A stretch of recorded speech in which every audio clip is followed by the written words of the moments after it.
IDP Talks, one of a series of sessions where we try and help you improve your English and improve your IELTS score. My name is Don Oliver, and you've probably seen me before if you've been tuning in at other times. Welcome to everybody, wherever you are. If you've been following our series of webinars, I hope you've got a lot of useful information from them.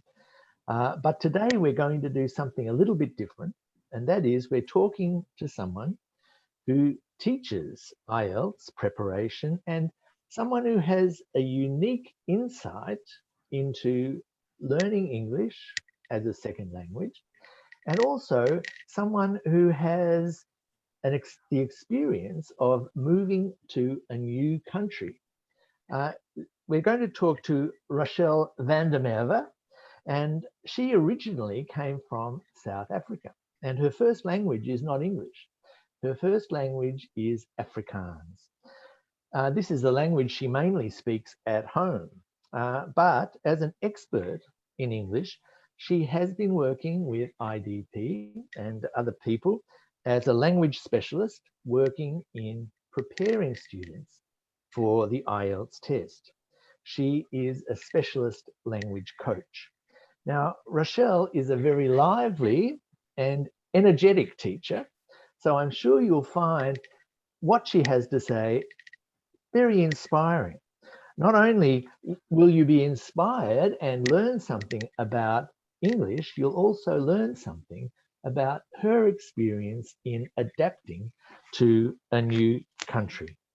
So without any more talk from me, I'd like to introduce you to Rochelle. Hello, Rochelle. Hello, Don. Thank you very much for that lovely introduction. And hello, everybody. It's nice to be able to do this. One of my favorite things is to bring clarity and sort of demystify the learning process when it comes to language learning. Can you tell us a little bit about your experience in preparing students for the IELTS test? Yes, well, it's always interesting having students come to me with these ideas of where they think they may lack, and students always want to focus on where they're lacking and what they should improve on, and they kind of forget that they should also focus on their strengths, what they're good at, because that is just as important. And another thing is about the approach we should have to this test is also important. People go into the interview and they're not quite sure what we expect from them. And they treat it incredibly formally and get so almost like a job interview. And we want to say this test is not only about language, it's about how you use the language. So it sounds a little bit like you're helping people have a bit of confidence in what they can do, and that will be reflected in their performance. Yes, and then I also show them what they can work on and how as well. And they are usually pleasantly surprised at, once we break it down, at what they can work on, but also how to go about it. Do you direct them to the public version of the speaking band descriptors and the writing band descriptors in order for them to work out what they are doing well and what they could improve on? We cannot do without it. It is essential. So I have it with me all the time.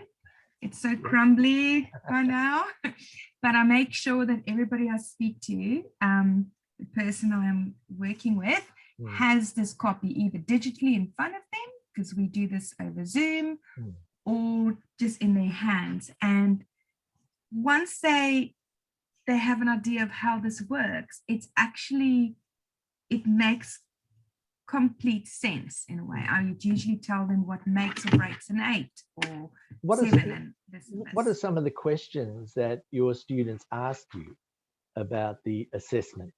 in IELTS? They have quite a few, but some of the questions would be, for example, how could they improve on their lexical resource, as in how can they improve on their vocabulary? What can they do? You normally ask me about topics. What if they get a topic that they know nothing about? So what's your advice to them about improving their range of vocabulary? Okay, I told them this is not an IQ test. We are not testing how much you know about the whole world. We are testing how they will deal with situations in English. So if they get a topic, for example, I tell them that, if you get the topic, if you honestly, if you're not sure about it, first check with the examiner. It's okay. We like it when you check with us rather than you having it wrong, because it shows us you can ask for help. If you're not sure about something, that's incredibly important. Number two, once you have an idea of the topic, but you know nothing about it. For example, I like to give the example of, can you tell me about a book you've read that you would like to read again? Now, for example, if you hate reading and you've never read a book and you just can't remember anything your parents have read to you, try to think how you could relate to topic. I say to them, you can do one of two things. One, you could lie and pretend you've read a book that you would like to read again. But that would take extra brain power when you're really nervous in a situation.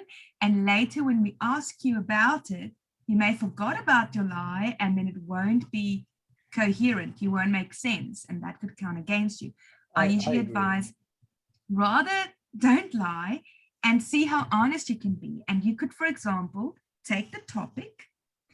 We never allow to change the topic for you. All the topics, every single topic has been tested and tried. It can work in any situation. But for example, if you've never read a book and you can't remember what you've read, you can adapt the topic. And you could say, okay, you've asked me about a book I've read that I would like to read again. However, I don't like reading. I can't remember anything that's been read to me. So I'll tell you about a movie I've seen that's been based on a book that I would like to see. Or you could even talk for 2 minutes about why you don't read, and how other people read, and you don't understand why they like to read. Yes. And I agree, telling the truth is the best policy, because in the speaking test, there is no task achievement. You don't have to actually answer a question directly, unlike the writing test, because in writing you do need to actually answer a question directly. But in speaking, you can speak around the topic, and that's fine, because the examiner is just listening to the quality of your English. Now, you grew up speaking Afrikaans, right? Yes. All the time? Well, at home, in school, but I also had the family married, one of the family members married a German lady, another one a Portuguese lady, so everyone had to sometimes speak up in English when we were at family gatherings. Let me ask you a question. As a person who had to learn English actively, what were some of the things that helped you improve your vocabulary and your grammar, etc.? I will also relate this to learning German, because I've also learned German, and some of the things that help the most, and what I always advise students of the language, is immersing yourself into the language, because your brain is divided into two parts, basically, your left brain and your right brain. And so your left brain is more the rational, logical side, and you need it sort of for your grammatical structures. The rest of your brain, this on the right side, is where we learn music and language. It's your visual and it's your creative side. So you need to listen and you need to see. It wants to see and hear. So you need to listen to conversational English spoken by native speakers. You either need to go to the country or you need to listen to talk shows where they are speaking casually, not lectures. And people ask me about TED Talks. I say, it's great, good information, but make sure it's a native speaker. And then reading lifestyle articles, not academic texts. That's not how we speak in everyday life. You have to read lifestyle articles, and most students are poor because they're students. So on a Saturday, the newspaper, The Age, the Australian, or whichever country you're in, but the newspapers have a part where you can pull out in the middle on a Saturday, and it talks about, it has movie reviews, book reviews, lifestyle articles, and that's fantastic. So I always tell people, just have conversations, interact, and if just walk around with your headphones and listen to podcasts where people are talking with each other, interviews. And I think probably one thing that you know, as children, when we're learning a language, we're not worried too much about getting everything exactly right. Excellent point, Don. We're just taking it all in, and eventually we'll understand the structures and we'll understand why something happens. But I think initially we need to just say, well, that's how it is, you know. I've been asked this before about why do kids learn languages better, but one of the things is they make it fun for them, and we take it as adults, we make it so boring for ourselves. And I said, just go read things that interest you, go listen to things that fascinate you, and just when you do the speaking test, the last thing you need to do is sit there and overthink it and go, oh my goodness, the grammar. We actually a little bit more lenient on the grammar than in writing, because this is a speaking test. Even native speakers make mistakes. Yeah, that's right. And we even allow that for that if you look at the descriptors. That's an important point, because writing English is not the same as speaking English. We can tolerate, for example, someone who doesn't actually finish a sentence in their speaking, but we don't accept that in writing. So they are different. That's true. Go on.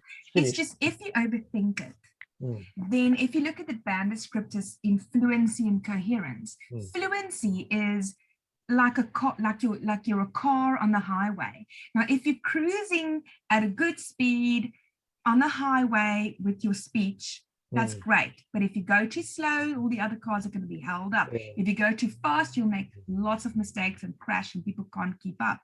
So with fluency, we need to just talk.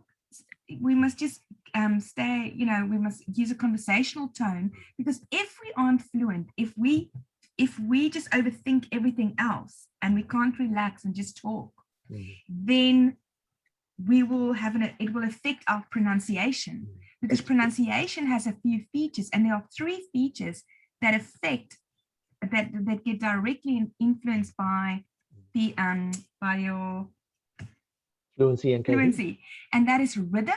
Every language is like music. Language has rhythm, and your rhythm will get affected, and that's not worth it. And another thing that gets affected is the way you put your words into groups, word grouping, because if you hesitate or anything like that, it may not sound very natural. Speaking of groups of words, now this is important, because you mentioned that fluency is related to the pronunciation assessment, because if you are not fluent, you are not flowing in a natural in terms of pronunciation. Would you recommend that people learn chunks of words instead of learning a word, a noun, and then a verb, etc.? Would it be better to learn a phrase? Well, when you're learning a language, I agree completely with you on that. That yes, because I can hear that you're actually also agreeing with this, is that phrases are the best way to, you know, if you look at this word grouping issue. And then when you're listening to conversational English, you will pick it up as you're listening and going, oh my goodness, I just heard that phrase again. Or then you'll read it, you'll see it when you're reading as well, going, oh wow, I just saw this in text as well. And like I said, like a song that gets stuck in your head, some phrases will resonate with you. You'll go, I like that. but others. It's an interesting point, because sometimes I read students' essays, getting onto writing now for a moment, and they group words in an unnatural way. You know, they might have the wrong adverb with the wrong adjective, or the wrong verb with the wrong noun, and the wrong preposition. And you can always check that quite easily now with Google. If you're not absolutely sure that this phrase is right, just type it into Google with in inverted commas, and you might find that you get no returns. You get, you know, maybe it's used 2 or 3 times. But if you get 1 million people who've used this phrase, then you can be guaranteed that, yeah, that is a natural grouping of words in English. So that's a tip if you are trying to improve your writing as well. People will suggest it as well. Yeah. They may go, do you mean So if you click on this that they mean, yeah, you could read about the meaning and see, yes, that is what I meant, actually. Let's move on. You were talking a little bit about how people approach the test. What are some of the mistakes that you've already mentioned some mistakes that people are too worried about making grammatical errors in their speaking, but what are some of the other errors or faults in a person's approach to doing the test that you have noticed? Well, let me think about that. I can think of one, and that is that sometimes a test taker comes into the speaking test and they haven't really been speaking very much English before then. They've been at home speaking Chinese maybe, or Hindi with their housemates, or Arabic, or whatever it is, or Spanish, whatever their language is. And then they expect on the Saturday or whatever day that they're doing the speaking test to be able to be fluent. Now, I would always recommend that they say, okay, I've got a speaking test on Saturday. On Monday, I'm going to make a big effort. And Tuesday, Wednesday, Thursday, Friday, to speak as much English and to listen to as much English as I possibly can. Yes, I agree 100%. Lockdown was a little bit difficult for everyone when they couldn't really go out and get, out there. But I keep telling people, immerse yourself in this language. Just try to join little groups where you could practice your English and speak to your barista when you're asking for coffee, or at the library, have a little conversation. People really appreciate it when you are trying to do this. It's just that practice.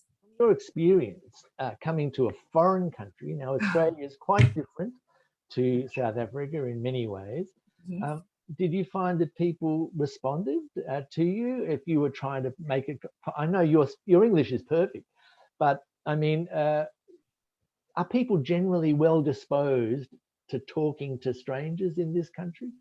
Oh, very much so.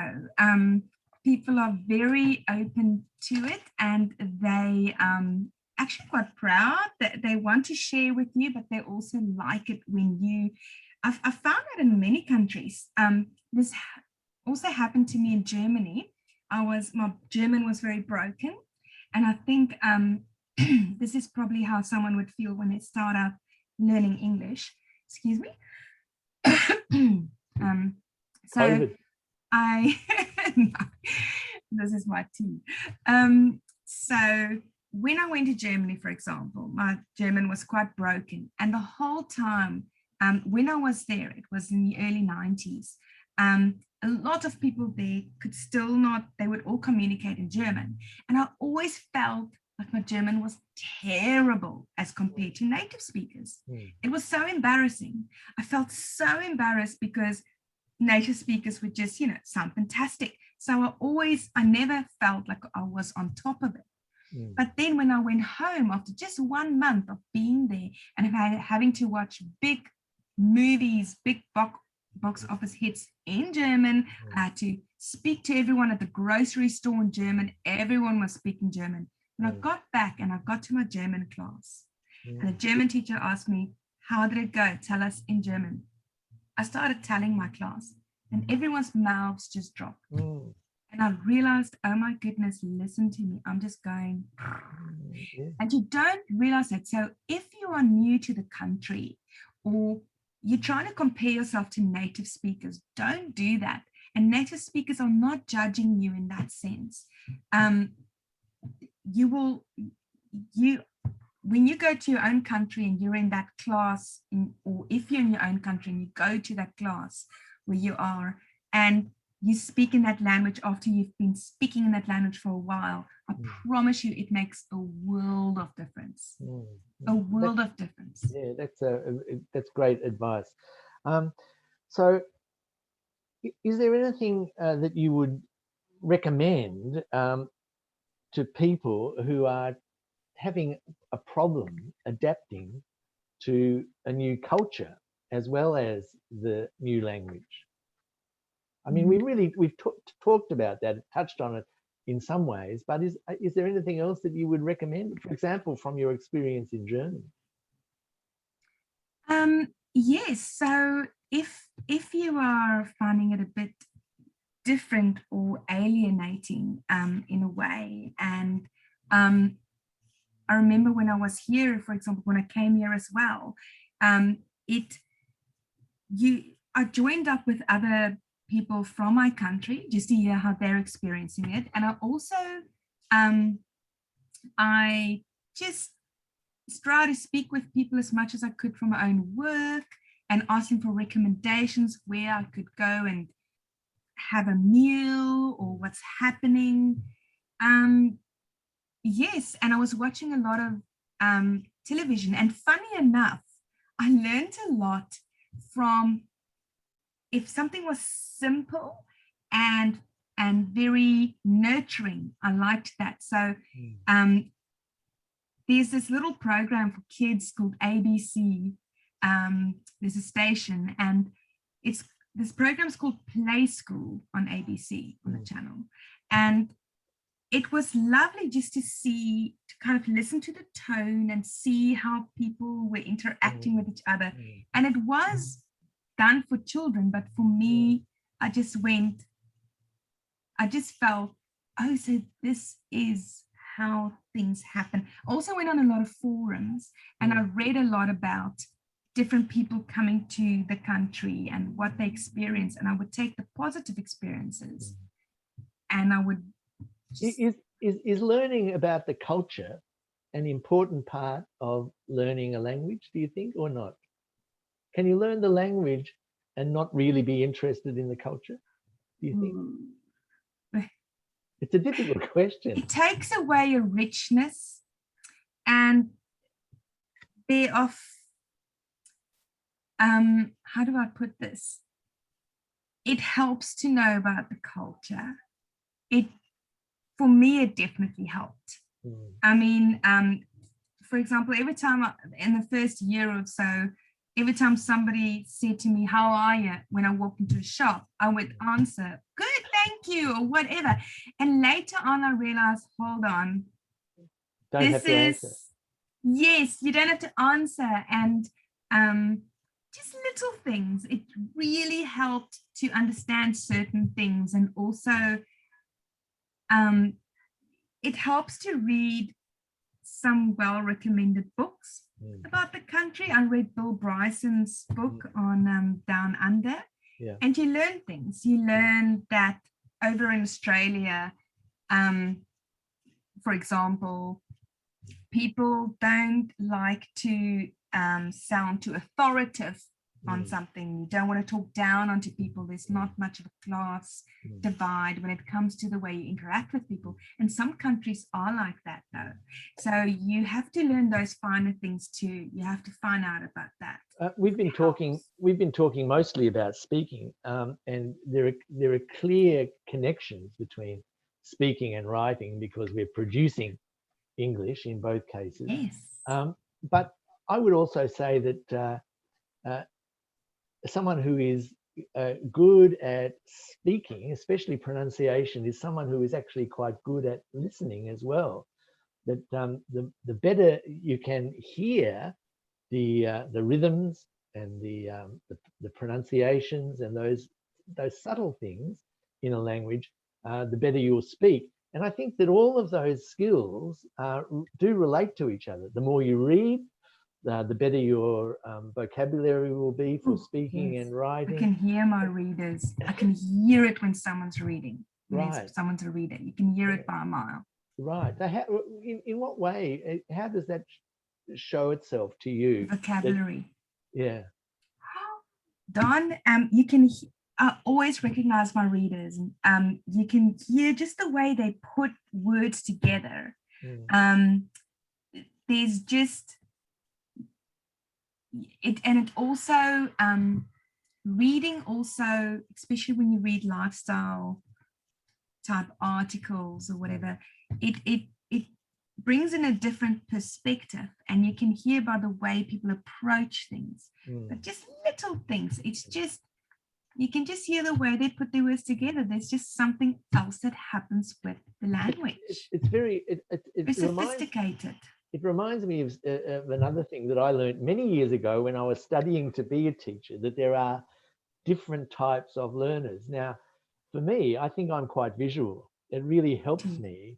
It helps me to actually see a sentence written down, and that helps me understand that sentence. But some people are probably not like that.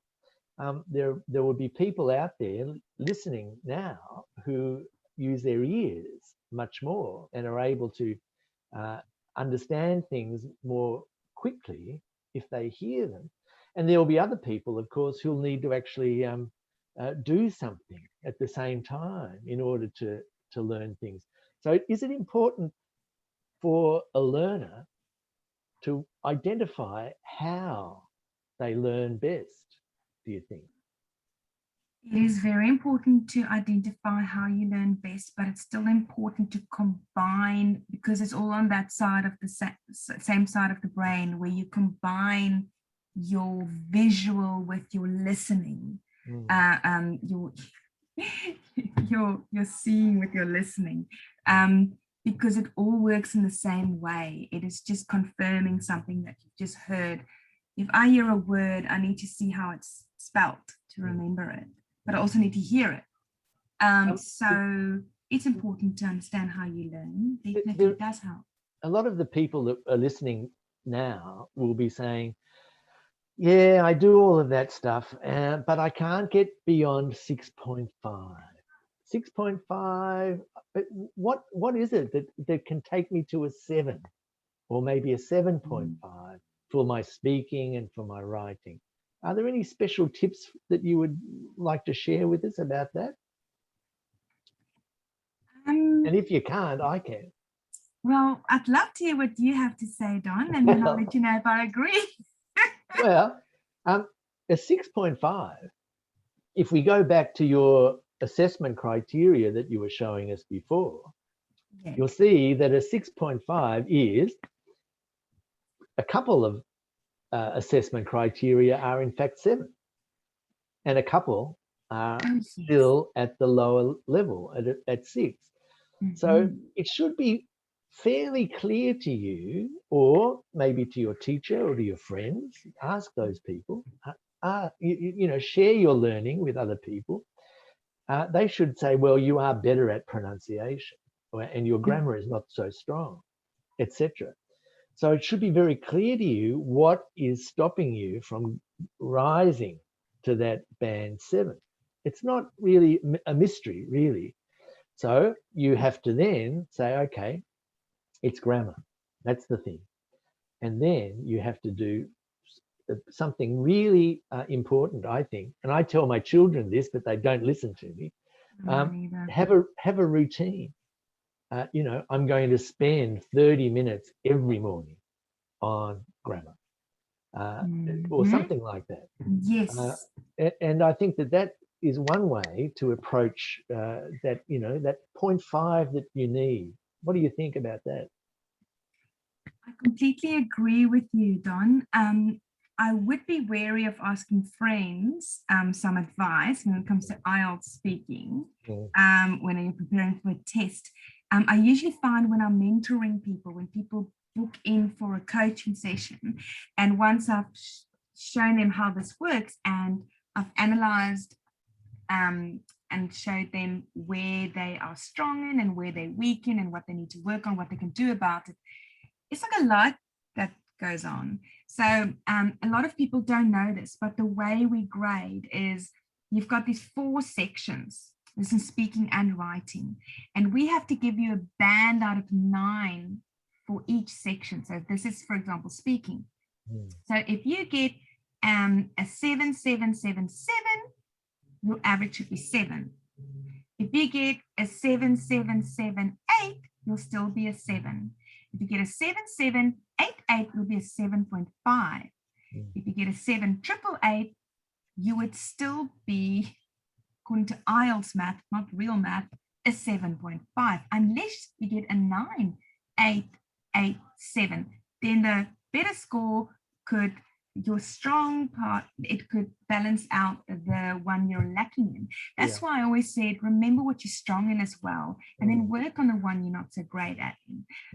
So it's to see where it's happening. It's sometimes very difficult for people to, but if you record yourself, you can sometimes figure it out as well. Yeah, that's right. People have no idea what they sound like sometimes, and when they listen to themselves, listen back to themselves, they go, oh. Now, when you were learning English, you didn't probably, I don't want to suggest that you're old, but you probably You're didn't allowed have, to, it's fine, I love you probably didn't have the advantage of YouTube, podcasts, all those things that we can find on the internet. Would you recommend that that is a very good place to start when learning language? People are so lucky these days. People are so lucky these days with this access. Because yes, no, we did not have that. We not during university, nothing. Only later in the 90s. So this is all new. And so there are so many great podcasts to go and listen to and YouTube videos to watch. Just make sure these people are, if you are listening to anything regarding IELTS, make sure these people are accredited.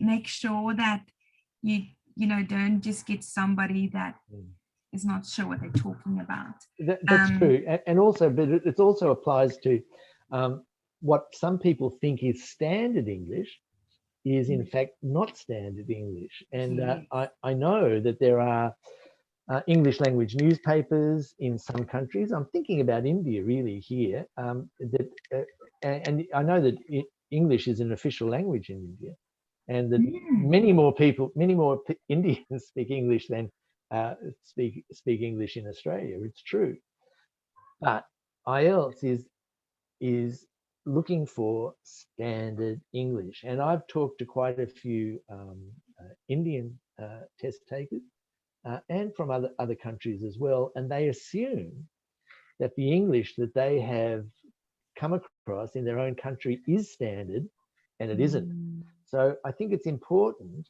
that you be careful just to check, is this standard English? And of course you can do that in the same way that I suggested earlier, that you can just Google some of these phrases. Does this get any results if in a Google search? And very often it might not. And so you just be very careful about that. Some you mentioned a couple of newspapers in Australia, The Age, that's in Melbourne. The Australian and as the well. Australian. Got the review Australian. But there are also very good English language newspapers in a person's home country. The Japan Times, for example. Okay. Or you might find, in the Middle East, there will be an English language newspaper.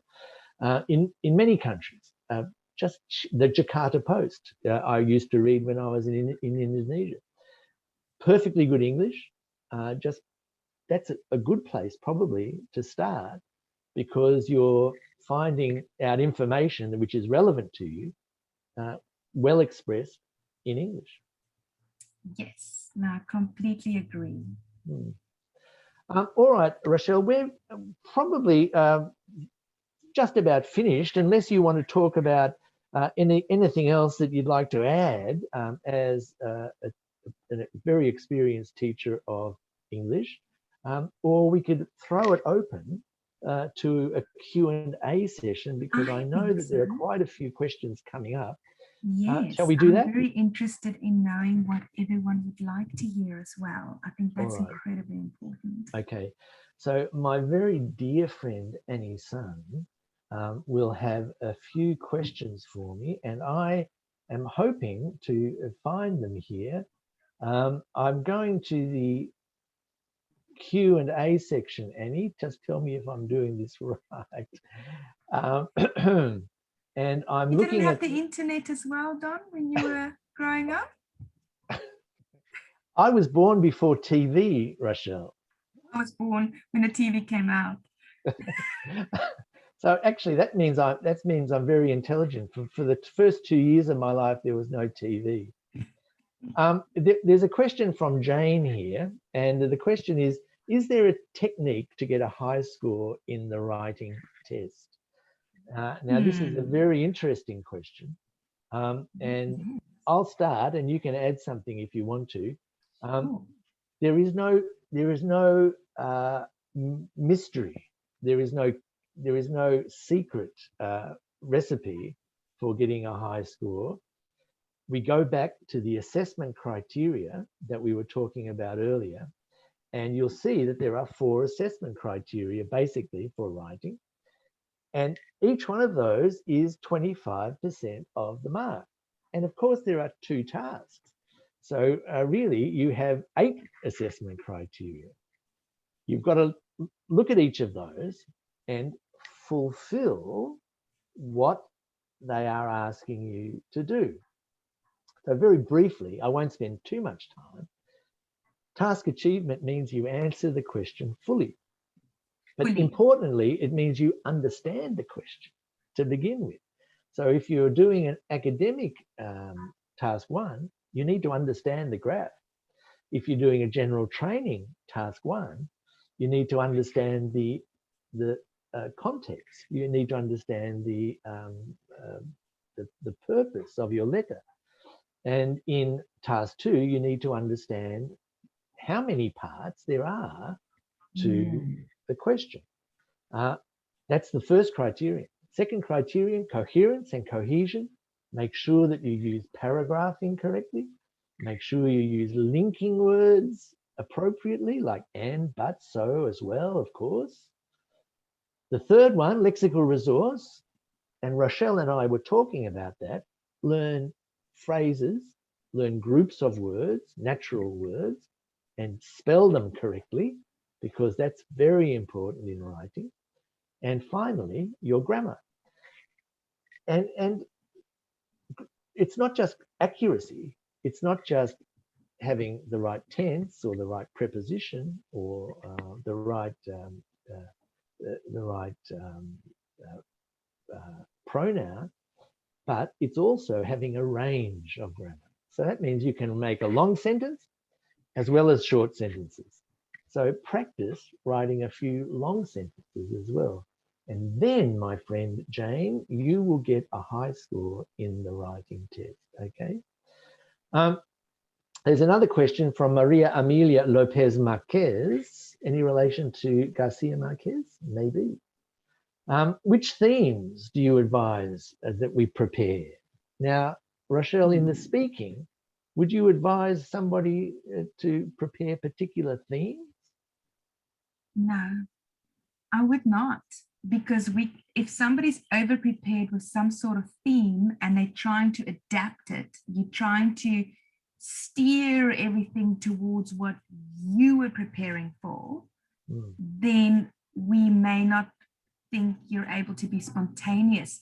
Just sit there and try to see how you can talk with us about something that's there. Nevertheless, there are some topics. I mean, you can't predict the topic, but very often there is a particular way of talking about serious topics, like, global warming or traffic or pollution or education or health or something like that. Yes. And if you do read things about those subjects, then you'll probably find phrases such as, the main problem with blah, blah, blah is such and such. You know, if the government did this, then such and such would occur. So Of course, you yes. sort of, you know, there are those phrases that you can use equally well in a speaking test and in a writing test. I completely agree, Don. So that is what you can prepare is, again, I'll go back to reading as much as you can and listening as much as you can to conversational English and lifestyle articles. That because you will find phrases and you'll find, just if you read as widely as you can, you'll learn about so many different things, because especially when it comes to writing about your long topic, or when it comes to speaking in your third part, we want you to go and talk about things in general. And if you are limited in just being able to say what is your favorite color, that's not really going to help. There's another question here that someone has asked: how do I improve my spelling?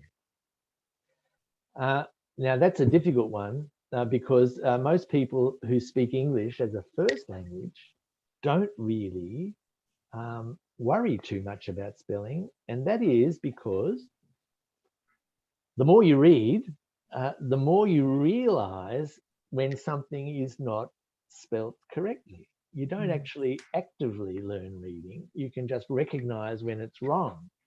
So my first thing would be read a lot, because then you will recognize if it's not spelt correctly. But there are rules in English spelling, often broken, but there are some rules as well. You know, using a double letter, for example, and you know, and sounding out words. You know, it can help with your spelling. Would you like to add anything to that, Rochelle? No, I'm actually agreeing 100% with what you are saying, because that is the same kind of advice I would have given too. Yeah. And Because spelling we are is very important. visual. Yes, you need to see the words and spell them out. If for example, just as an example, if you were to make about 7 spelling mistakes in your writing, you would probably not get a 7 for lexical resource, that criterion, because a 7 says that you don't make many spelling mistakes. If you made only about 5 spelling mistakes, you might get a 7 for your lexical resource. So it's also clear. Depends what spelling mistakes, though. Sorry. Sorry, go on, say it again. It also depends. We can tell from deliberate spelling mistakes, as in a word that you couldn't spell properly, and words where you were writing so fast that some people will write, how can I explain this? Some people would write something and may leave something out, but we could see that they know how to. Yeah, that's true. They've used the word in other parts as well. That's an important point, Rochelle, because one thing I always advise people who do the computer delivered IELTS test, sometimes you will make, because your fingers won't actually necessarily hit the right key, you might make a stupid typographical error, which is a spelling error. So you should be extra careful to check your work when you do the CD, the computer delivered test. We've got another question here. Does reading books increase vocabulary? I think we've already answered that question. And the answer is? Yes, definitely, definitely, definitely. Would you also add, though, Rochelle, that we should be systematic and methodical about learning words? In other words, you read a book, but you make a note of some words that you want to learn, and you revise those words so that you are actually actively learning words. Makes such a difference. So when I was growing up, my mom used to say, let's learn a word a week in English. So yes, we speak English in South Africa as well, but we all know it's not my first language. So I wanted to learn a few more sophisticated words. So you, if you're reading something or listening to something, you may go, oh, I love the sound of that word, or I love it within that context. I just want to check what it means. And you write it down, and then you consciously try to use it that week, for example. That's right. That is one way to go about it. Sometimes we need to, it's like practicing a muscle. When you practice a muscle, you get muscle memory. It's the same with your brain. If you use a word again and again, it's like someone saying, do not think of a white horse. And now you will start seeing white horses and thinking about white horses and finding them everywhere. The moment you become aware of a word or a phrase, especially when you notice it, you will start seeing it everywhere. And it's just. And I would also add that if you're using that word, don't worry if you use it wrongly, because you might use it wrongly and embarrass yourself, but you're going to really learn that word. You know, a little bit of anxiety around a word, and that's going to really help you learn it. Another question we have from Maftuna from Uzbekistan, and I have some very good friends in Central Asia, Kazakhstan and other places. So hello to all of those if they're listening. I have a question. How can I improve my academic writing and speaking by myself? So this is a person who obviously doesn't have a lot of people around them who speak English, and they need to be able to self-study, to direct themselves. I think we've covered some of these things, that we can look at newspapers in English and we can use the internet and things like that. But how can you be sure, for example, that you're not making mistakes if you don't have someone, an English speaker, to talk to or to look at your writing? Difficult question, Rochelle. Well, first of all, I think you can book a mentoring session, a coaching session, for example, with IDP. That really helps if you do that for speaking, and we can tell you exactly what you can work on. Also, you can talk about a topic for about 1 or 2 minutes and record yourself and then send it to someone who you know that their first language is English, and ask them for a bit of advice. That's good advice, Rochelle. All of those things are possible. And anything else, Don? Do you? Well, I agree that we do have the writing assist and speaking assist for IDP, and we also have the progress check for IELTS. But you mentioned earlier that you can join groups of people, and if for example, you were interested in cooking, you know, you can join an adult education group who are learning how to cook Vietnamese food or something like that, and you will find lots of native speakers of English who you can make friends with, first of all, and who will also help you. And the other thing I would say is, tell them to correct you, because people are polite. People will say, oh, yeah, I know what you mean. I'm not going to correct you. But tell them, look, I really want to be accurate. So if I make a mistake, tell me. I love that example, because when you join some sort of group, if it's an activity that you are interested in, again, language is so much part of the right brain that is creative, and it's like a child that wants to play, and you learn better when you're having fun and when you're playing when it comes to language. Look at how children learn language. They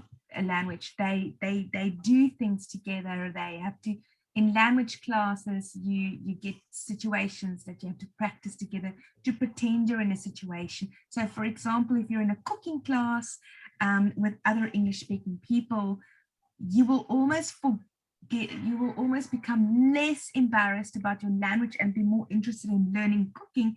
But you would have to ask for passing, you know, can you pass the salt? Can we mix this? Right. Like I was in Germany, you were forced to ask for things, and contribute. And if you're very lucky, you might have one of your questions in the speaking test might be about cooking. Hey. That would be very lucky. And we have another question, and this is really a question about clarifying. Do you mean in the speaking test we don't need to really give an accurate answer for the questions that are asked? And I think that's what we said. Really, you don't have to tell the truth, do you? Don't have to tell the truth. However, I would advise just be as honest as you can. If you, for example, just tell us why you're saying what you're saying. Take us from A to B and tell us why you're doing that. For example, if your topic was about animals, and in part 2 and in part 3 I say, okay, we've just talked about animals, can you please tell me, do you think cats make good pets? And let's pretend you don't know cats. Let's say, I always give students this example, you just got off a boat this morning, you've lived on a boat all your life, you don't know cats, so you would have to tell us, I'm so sorry, I don't know anything about cats. I've lived on a boat all my life. I can tell you about crabs or fish, but I have a friend who sends me cat videos of their cat at home. Can I tell you about that? You are trying, show us you are willing to share something you might know, but tell us why. Don't keep quiet and go, cats. I want to tell you about a funny cat video. I will have no idea why you want to do that, and not just. That's right. Very good point. Explain, put some context around it. Just do that and you'll be okay. So you don't have to be exactly specific. Yeah. And as I said before, that you don't really have to answer a question directly in the speaking test. You can speak around the question. We have one remark, hello from Germany, with a smiley face. So that's for you, Rochelle. So if people are listening to you in Germany. What is the best, another question, what is the best website for practicing or improving our IELTS skills? So we've talked about using the internet. Are there any specific websites that you would recommend? That I would recommend? Or anyone. Well, let me begin. I would recommend that there are some very good in America, in Britain, in Australia, in Canada.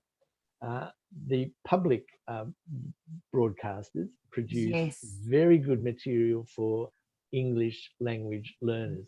So in Canada, the CBC, in America, the Voice of America, the BBC in Britain, and the ABC in Australia. And even if you're in a different country, you can still access all of these things. They are useful, especially if you are at a lower level, perhaps, than a band 7. If you are at a band 7 or better, then go straight to anything, podcasts, news broadcasts, TED Talks, YouTube videos. Any English will help you. We're not endorsing everything they are saying. We are just merely recommending to listen to how they speak, how do these people hesitate when they are native speakers? How do they group their words? What do they do when they're not sure of an answer? They may not know everything, but they may then come up with something else. And that's the best way to get to know the culture of a place, when you listen to those local. Yeah, I agree. There's another question here. Is there a students group for practicing speaking skills? Now, I can speak about Melbourne because I live in Melbourne, or have lived in Melbourne. There are, the Melbourne City Council has a, I can't remember the name of it at the moment, but they have a hub for people who are learning English, and it's out opposite the Victoria Market, as I recall. And they run sessions for people, conversation sessions. But I would also recommend universities, ring them up technical colleges, even other institutions, councils, as I mentioned before. I would just Google something like English conversation groups. And wherever you are, you'll probably find something. Would you agree, Rochelle? I agree completely. When I was new to Melbourne, I joined, it was called meetups. And then you can meet up with people with similar sort of, for example, if you want to learn the language, or if you are into cooking, or if you want to learn Spanish and speak to other Spanish people. I think it was called meetups, one word or something. Yeah. And you just find people with similar desires in that sense.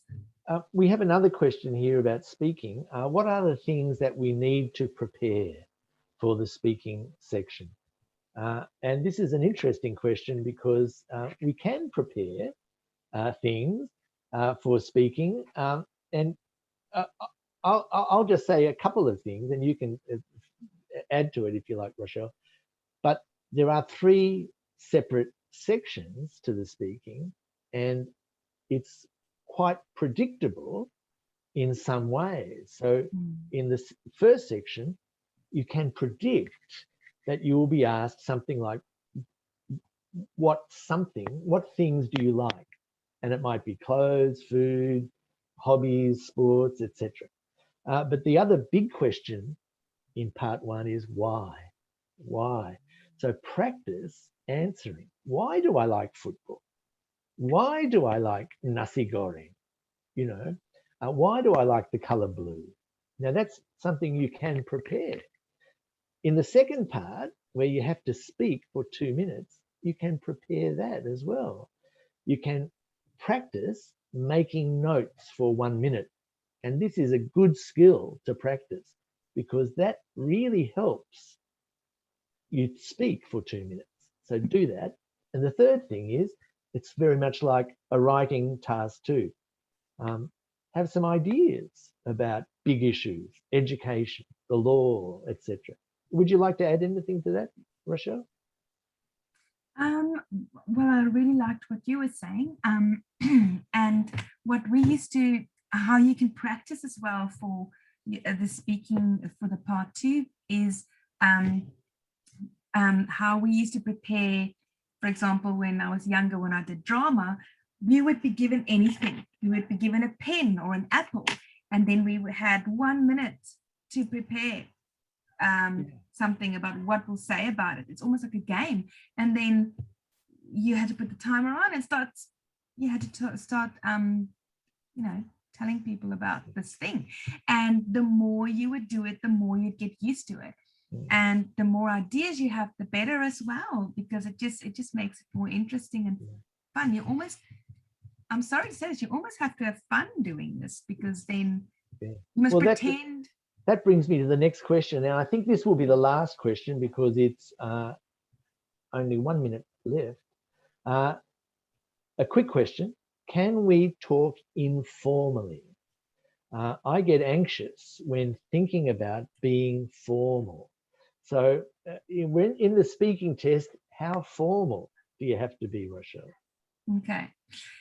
So pretend you've been invited to a dinner party and you've got to go and sit at this table full of English-speaking people that you don't know, but they are welcoming. They all want to share food with you. So obviously you're not going to swear in front of them because you don't know them and you want to make a good impression, but you're also not going to speak to them like in a job interview. All right. So you want to talk, you want to sit at that table. First, you'll talk a little bit about yourself because they will ask you 100 million questions about yourself, just like in the speaking test. What do you like? Do you like hats? And then there will come a part where we will, in the last part of the speaking test, you will start talking about life, you know, and that is the attitude. And what normally helps is take a bottle. You're allowed to take a bottle of water with you into the speaking room. Make sure it can close. Take that with you and imagine that is your cup of coffee or your cup of tea or your beer or your wine or whatever it is you have at the table. And just speak with this examiner in that way. with respect, but also in a way where you'd like to share things with this person, and that will take the pressure off, I promise you. And that's what we want. Yeah, that's we good want advice. to see, how will you deal with a new country? How will you speak with people around you? The person stopping you in the middle of the road, asking you for directions. Can you help them? Can you ask how? Can you say how you want your coffee? Yeah, that's All good. that. And I would also just add that the examiners are really keen for you to do well. That an Yes. examiner doesn't want you to fail because it makes Oh. their job difficult. So they want you to be successful. They want you to be fluent. They want you to perform beautifully. And so they will do everything that they can to help you do that. All right, Rochelle, look, we've come to the end of our time. Okay. And I have enjoyed very much talking to you. I haven't seen you for a while. And Yes. it's been great talking to you. And I'm hoping that everybody has gained something from our Yes, we hope conversation. so. And remember that if you have any questions that we haven't answered, put them on Facebook and we will answer them. And I wish you the very best in your IELTS test when it comes up. All right. Thanks again, Rochelle. Same here. All right. Thank you, everybody. Bye-bye. Bye-bye.